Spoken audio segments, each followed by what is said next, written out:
Burren Junction is the sort of outback town that has more telegraph poles than people.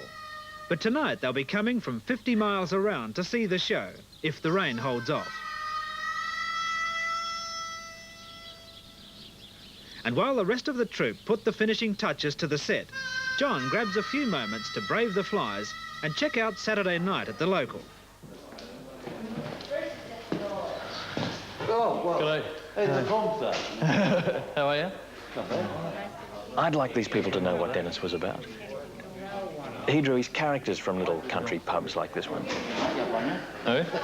What do you just? I'm interested to know. What do you know about C.J.Dennis? He had a gift of being able to write at a level people could understand without talking down to them. Have you? Do you know about C.J.Dennis? I beg your pardon? C.J.Dennis. Do you know about him? The bloke, the Sentimental Bloke? Yes. Because that's what we're doing in town, you know. John Derham's show has been a hit in the big smoke. Sydney, Canberra, Adelaide and Melbourne.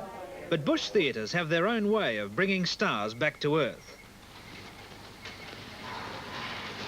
Now you see the glamour of showbiz. Half an hour. I'm getting better at this. I'm getting this down under about 3 minutes now. This process. Nature's helping more and more each day. By the end of this tour, I won't need any of this ageing.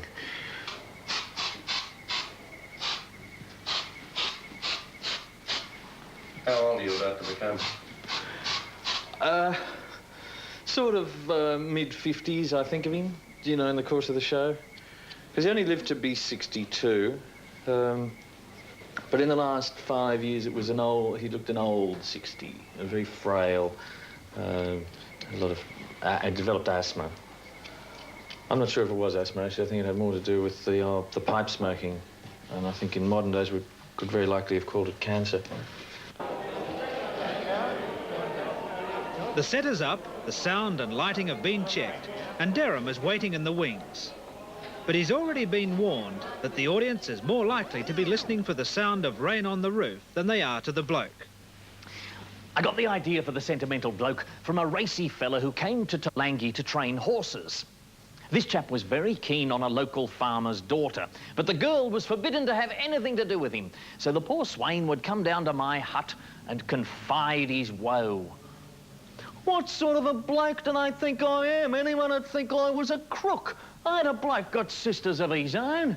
It was the bloke who made C.J.Dennis the most successful writer of his time. And it was in little halls around the country like this one at Burren Junction that the grandparents of these people might have seen the bloke, Doreen and Ginger Mick on silent film 60 years ago.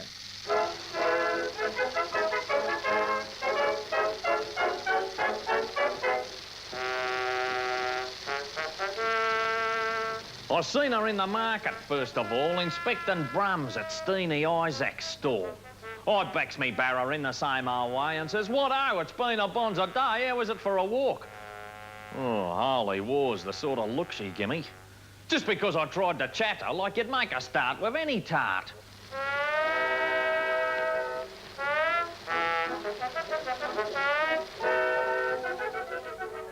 Me pal, he trots her up and does the toff. He always was a bloke for showing off. "This here's Doreen," he says. "This here's the kid." I dips me lid. "This here's Doreen," he says. I says, "G'day." And blimey, I had nothing more to say.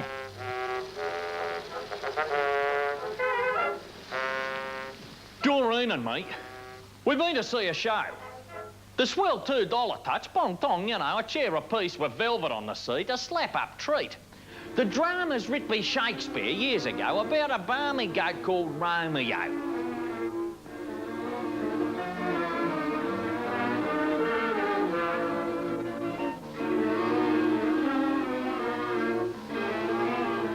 Tug named Tibble, cousin to the skirt, sprags him and makes her start to sling off dirt. Next thing, there's a real old ding-dong go, half round or so. Mick Curio, he gets it in the neck. "Ah, rats," he says, and passes in his check. Quite natural, Romeo gets wet as hell. "It's me or you," he yells, and with a yell, plunks Tibble through the gizzard with his sword. "Ow, oh God! Put in the boot, I says, put in the boot!" says Doreen. Shame, says some silly coot. Then things get mixed a treat and start to whirl. Here's Romeo comes back and finds his girl tucked in her little coffin, cold and stiff. And in a jiff, he swallows Lysol, throws a fancy fit, head over turkey, and his soul is flit. Then Juliet wakes up and sees him there, turns on the waterworks and tears her hair. Dear love, she says, I cannot live alone. And with a moan, she grabs his pocket knife and ends her cares.